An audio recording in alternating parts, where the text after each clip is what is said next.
अस्सलाम वालेकुम, नमस्कार, आदाब, सत श्री अकाल। मैं हूं आपके साथ नबील अख्तर और इस वक्त आप देख रहे हैं न्यूज़ लाइव 10। दोस्तों, दुनिया में इस वक्त इंस्टाग्राम की चपेट में हर इंसान आया हुआ है। रातों रात फेमस होने का चस्का युवाओं के साथ साथ अपनी युवावस्था पार कर चुके लोगों में भी लगा हुआ है। लड़कियां और महिलाएं इससे बड़े तौर पर प्रभावित हैं। ये लोग अपने आप को फेमस करने के लिए तरह तरह की वीडियो इंस्टाग्राम पर डालते हैं, जो हादसों की वजह भी बनते जा रहे हैं। एक माँ और बेटी का ग्लैमरस लुक ही उनकी हत्या की वजह बन गया। उनके बनाए गए रील्स देखकर पति को अपनी ही पत्नी के करैक्टर पर शक होने लगा और उसने अपनी पत्नी के साथ साथ उसके साथ वीडियो बनाने वाली अपनी 15 साल की बेटी की भी हत्या कर दी और फरार हो गया।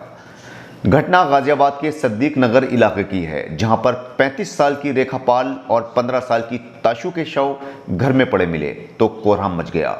रेखा की लाश फर्स्ट फ्लोर पर और ताशु की लाश छत पर पाई गई। पुलिस ने छानबीन शुरू की, लेकिन पुलिस को दोनों की हत्या की कोई खास वजह सामने नहीं आई, जिसके बाद पुलिस ने उसके पति संजय पाल से पूछताछ शुरू की और उसके बयान लिए। उसके दिए गए अलग अलग बयानों से पुलिस को उस पर शक हुआ और पुलिस ने गहनता से मामले की छानबीन शुरू कर दी।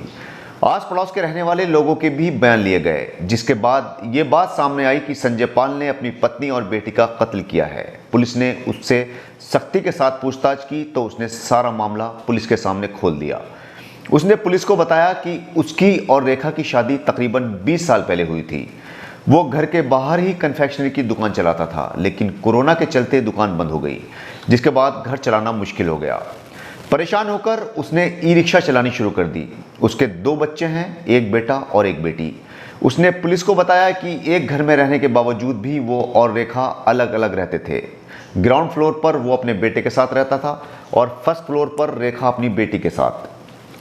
संजय ने पुलिस को बताया कि रेखा पहले नोएडा में जॉब करती थी। उसकी जॉब भी कोरोना के चलते खत्म हो गई, लेकिन उसके बाद भी वो अपने कुत्ते को घुमाने के बहाने नोएडा जाती रहती थी। ये बात उसे काफ़ी अखरती थी। वो कभी रेखा से पूछता था तो वो उससे लड़ने लग जाती थी। आस पड़ोस के लोग और उसके दोस्त भी बताते थे कि रेखा का करैक्टर सही नहीं है, जिसके चलते धीरे धीरे ये बात उसके दिमाग में बैठ गई और उसका शक रेखा पर बढ़ता चला गया।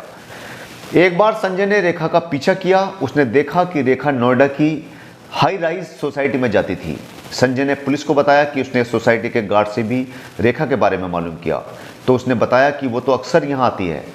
संजय ने कई बार रेखा से पूछा कि वो वहाँ किससे मिलने जाती है, लेकिन रेखा ने संजय को कुछ भी नहीं बताया। संजय ने पुलिस को बताया कि दोनों माँ बेटी इंस्टाग्राम पर अजीबोगरीब वीडियो बना बना कर अपलोड किया करती थीं। वो न जाने कैसे कैसे मेहनत करके 2 वक्त की रोटी कमा कर लाता था और रेखा मॉडर्न लुक वाली रील्स बना रही थी। उसकी ड्रेस भी महंगी महंगी हुआ करती थी।